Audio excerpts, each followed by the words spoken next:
पता नहीं क्यों एक ही दिन में मैंने तुम्हें 3 अलग अलग जगहों पर देखा। उस दिन रात भर मैं सो नहीं पाया। मैंने डिसाइड कर लिया अगले 6 महीने में अगर तुम मुझे दोबारा दिखी तो मैं सिर्फ तुमसे शादी करूंगा। तकदीर ने हमें आज फिर से मिला दिया। देखो, उसने मेरी जिंदगी को नर्क बना दिया है। मतलब विनोद का टॉर्चर खत्म हुआ तो महर्षि का टॉर्चर शुरू, सही कहा ना? ये मुझसे मदद मांग रही है लेकिन मदद तो ये मेरी कर रही है। अच्छा है। तुम फोन करोगी तो वो आ जाएगा? कहाँ बुलाना है बताओ? जायंट स्क्वायर ग्राउंड के पीछे बुलाना।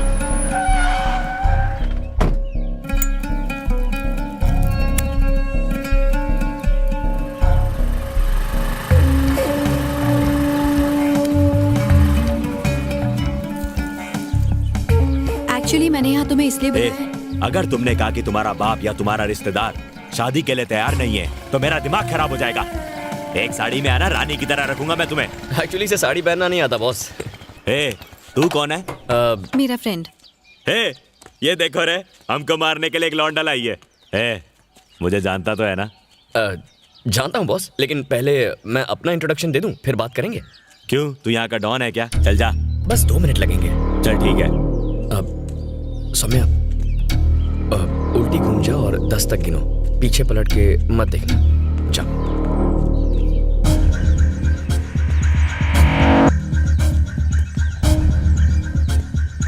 मेरा नाम जयंत है। हाँ तो 1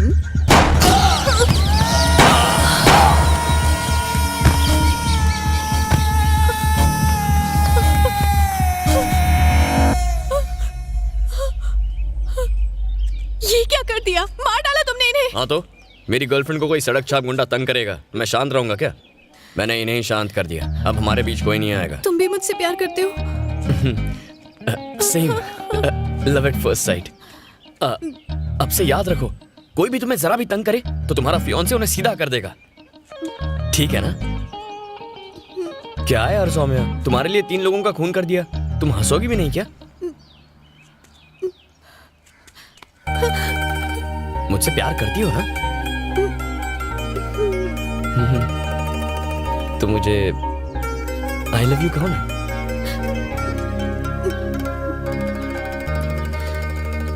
आई लव यू।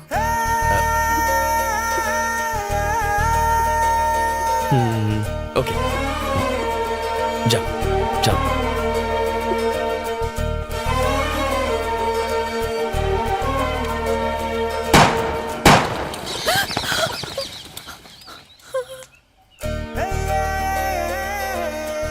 जाओ ना।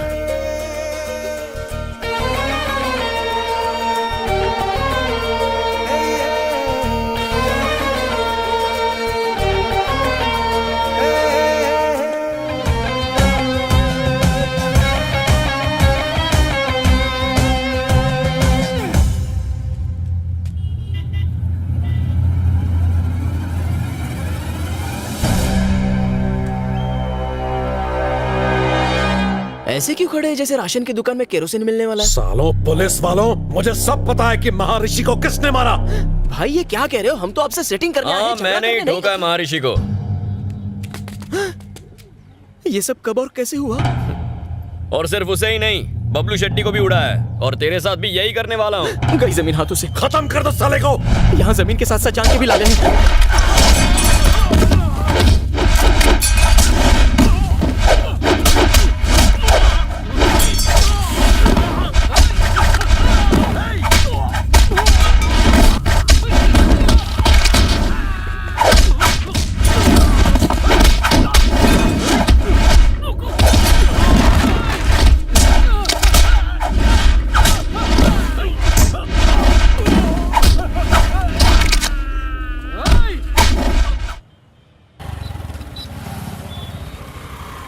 मैंने ब्रिज क्रॉस कर लिया है, 2 मिनट में आ जाऊंगा। ठीक है माँ। यार कल तो तूने पी भी नहीं थी, तो फिर तेरी बीवी ने तुझे क्यों पीटा? क्यों जले पे नमक छिड़क रहा है? हुआ ये कि कल मैं और मेरी बीवी मंदिर गए थे। हाँ। तभी अचानक एक बंदर ने हमारे सामने से रोड क्रॉस किया। ठीक है। उसे देख के मेरी बीवी बोली, देखो देखो तुम्हारा रिश्तेदार कैसे रोड पर आवारा घूम रहा है। अब ये सुन के मैं क्या चुप बैठता?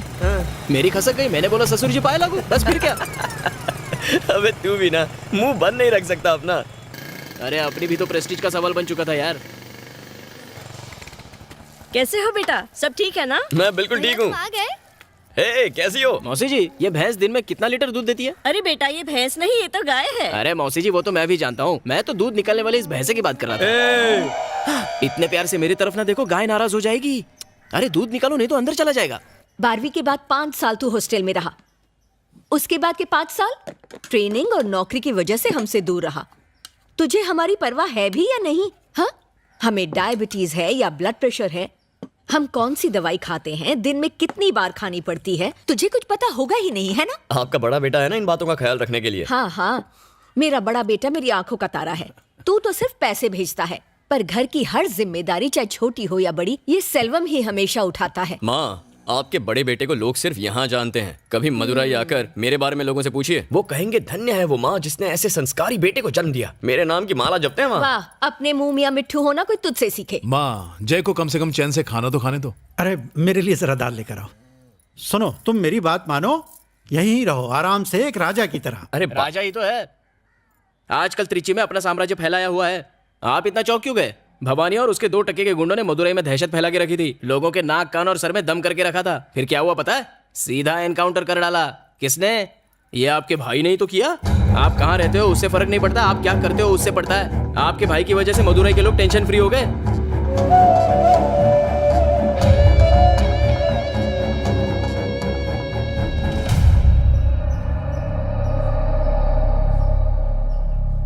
मेरे दादा रामास्वामी एक फ्रीडम फाइटर थे। उन्हें 4 बार मिनिस्टर बनाया गया था। एकदम ईमानदार और नेक आदमी थे। पुलिस स्टेशन में तुमने मेरा नाम क्यों लिया? इसलिए क्योंकि परम मेरा अच्छा दोस्त है, उसे छुड़ाने के लिए। नाम कमाने में इंसान को सालों लग जाते हैं, पर उसी को मिट्टी में मिलाने के लिए 1 मिनट भी नहीं लगता। मुझे माफ कर दीजिए पिताजी, आज के बाद मैं अपने मतलब के लिए कभी आपका नाम इस्तेमाल नहीं करूंगा।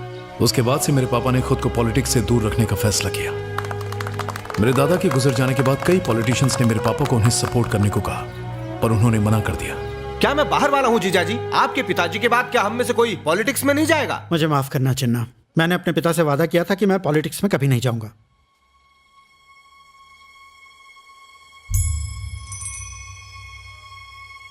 वादा तोड़ने की कोई जरूरत नहीं है। मैं आपके बेटे सेल्वम चिन्ना को ले मामा जा ने रहा हूं। मुझसे चलो, पूछे चलो, बिना चलो, मेरे लिए चलो। फैसला कर लिया। उस दिन से मेरी जिंदगी पूरी बदल गई। चिन्ना मामा को जिताने के लिए मैं हर दरवाजे पर वोट मांगने गया। तब मैंने जाना कि लोग मेरे दादा की कितनी इज्जत करते हैं। उस इलेक्शन में मेरी वजह से चिन्ना मामा जीत गए। अगले 4 सालों में उन्होंने दौलत, शोहरत और रुतबा कमाया। ऐसे पैसे और पावर का क्या फायदा? हमारी बिरादरी के लोग सिर्फ रामास्वामी के परिवार को ही पूछते हैं। जो भी हो, अगर वो परिवार आपकी मदद नहीं करता तो आप इलेक्शन नहीं जीतते। रामास्वामी के परिवार को अपनी तरफ करना ही होगा। तुम जाके सेल्वम के दिमाग में पॉलिटिक्स का कीड़ा छोड़ो। इस इलेक्शन में तुम्हारे लिए करोड़ों रुपए बहा दूंगा। अरे गहरे तुम्हारे दादा का नाम लेके जीत जाते हैं, फिर तुम खुद इलेक्शन क्यों नहीं लड़ते? तुम अगर लड़ना चाहते हो जरूर लड़ो, लेकिन एक बात याद रखना, पॉलिटिक्स में कमाया 1 रुपया भी मेरे घर में नहीं आना चाहिए। और हाँ, मुझसे किसी भी तरह की मदद की उम्मीद मत रखना। ठीक है पापा। मैं ये सोच के इलेक्शन में खड़ा हुआ कि मिस्त्री सेठ मेरा पूरा साथ देंगे, लेकिन उन्होंने मुंह मोड़ लिया। उस वक्त मेरे दोस्त लाल ने मेरी मदद की और दिन रात मेरे लिए प्रचार किया। मैंने हर बड़े के पैर छुए, उन्हें इज्जत दी, लेकिन मेरे दादा के नाम के बावजूद चिन्ना मामा के पैसे की ताकत के आगे मैं टिक नहीं पाया। वो भारी मेजोरिटी से जीत गए। सिर्फ नाम के जोर पर कोई जीत नहीं सकता सेल्वम, पैसों की भी जरूरत पड़ती है। ये 1000 का नोट रख लो, ये तुम्हें पैसों की याद दिलाता रहेगा। हारने के गम से ज्यादा हर अहरे गहरे की नसीहत मानो मुझे कांटे की तरह चुभती थी।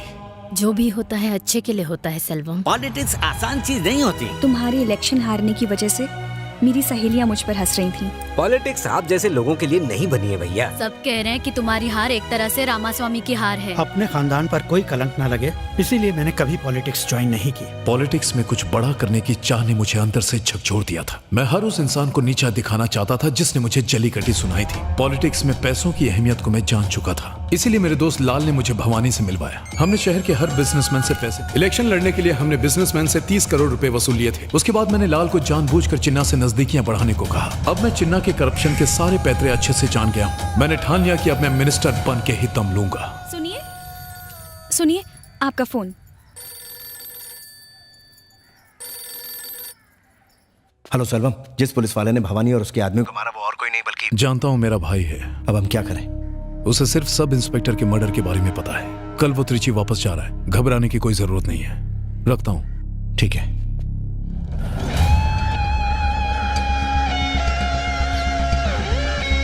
पुलिस एक बार फिर से सवालों के घेरे में आ गई है। सर। आओ एसीपी जय, हमें लगा भवानी की मौत के बाद सब कुछ ठीक हो जाएगा, लेकिन हमारा सोचना गलत था। मेरा दोस्त उनका शिकार बन गया।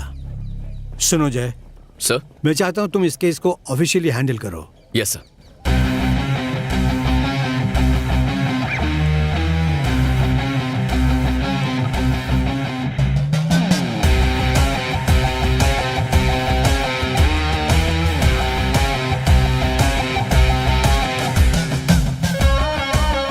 तुमने बताया नहीं तुम्हारी पोस्टिंग हो गई है? हाँ, sudden appointment. Okay okay okay, disturb नहीं करूंगी, बाद में बात करती हूँ। ओके। और फर्स्ट मूव, शहर के टॉप बिजनेसमैन के साथ मीटिंग करनी होगी। ये मीटिंग अरेंज कीजिए। मैं जयंत स्वामी हूं, असिस्टेंट कमिश्नर ऑफ पुलिस। इस केस को अब मैं हैंडल कर रहा हूं। आप लोगों का डर ही उन लोगों की ताकत है। पिछले हफ्ते मिस्टर रत्नाकर के मर्डर के बाद हमने जाना कि भवानी के ऊपर कोई मास्टरमाइंड है। आई एम गेसिंग जल्द ही आप सबको धमकी भरे फोन आएंगे। डरने की जरूरत नहीं, प्लीज इन्फॉर्म मी। पुलिस को बताया था इसलिए रत्नाकर मारा गया। क्या गारंटी है कि हम नहीं मारे जाएंगे? आपको बचाने के लिए हमने अपना एसआई नहीं खोया है। आपकी सेफ्टी हमारे लिए सबसे जरूरी है, ये बात ध्यान में रखिए। हमारे पास उन्हें पकड़ने का एक ही जरिया है, आप लोग। आपके सपोर्ट के बिना हम उन्हें नहीं पकड़ सकते। Please cooperate with us. Hey Selvam, तूने बोला था तेरा भाई हमारे मामलों में टांग नहीं अड़ाएगा। वो तो हमारे पीछे ही पड़ गया है। हम सब फंस जाएंगे। एक काम कर सेल्वम, सबसे पहले उसको ठोक। भाई ऐसा मत कीजिए भाई। ए, तू क्या बक रहा है बे? भाई एक मामूली एसआई को मारा तो पूरी पुलिस फोर्स हमारे खिलाफ हो गई। सोचो अगर एक एसीपी को मारेंगे तो हमारे साथ क्या हो सकता है। रिस्क बहुत बड़ा है भाई। सुनिए, आते वक्त चिंटू के लिए केक लेते आइए। हाँ लो, पापा से बात करो। पापा मेरे लिए केक लाओ ना। बेटा दोपहर को जब मैं घर आऊंगा तो लेते हुए आऊंगा, ठीक है ना? बाय बेटा। मेरी बात सुन सेल्वम। सुन लाल, 6 महीने बाद इलेक्शन है, तब तक बिजनेसमैन से जितना माल वसूल सकते हैं वसूलेंगे। इससे पहले कि मेरे भाई को पता चले हम काम को खत्म कर देंगे। हाँ बोलिए। क्या सर, पुलिस मीटिंग करने जा रहे हैं? आप कौन? वही जिसने 5 बड़े बिजनेसमैन की लाशों को ब्रिज के नीचे सड़ने के लिए छोड़ दिया था। जल्दी से 2 करोड़ का इंतजाम करो, नहीं तो तुम्हारी लाश भी ब्रिज के नीचे सड़ते हुए मिलेगी। सर मेरी मानो तो इस बारे में पुलिस को बता दो। जरा ये सोचो, पुलिस मीटिंग से निकलते ही हमें उन बदमाशों का फोन आ गया। उनका कोई आदमी तो पुलिस में बैठा है। कहना क्या चाहते हो? हम क्या करें? फोन आते साथ हम अपनी मेहनत की कमाई उनके हाथ में रख दे। मेरे पास एक अच्छा आइडिया है। बताइए। इस शहर के बाहर मैं एक बड़े भाई को जानता हूँ। उसका नाम भी मदुराई के भवानी भाई जितना ही बड़ा है। अगर उससे मदद मांगे तो वो हमारा पीछा इनसे छुड़वा सकता है। सर, उनकी तो जवान बेटियां हैं, क्यों मुसीबत मोल ले रहे हैं? मुझे लगता है आपको पैसे दे देने चाहिए। रिस्क मत लीजिए, जान से बढ़कर कुछ नहीं है। चलिए।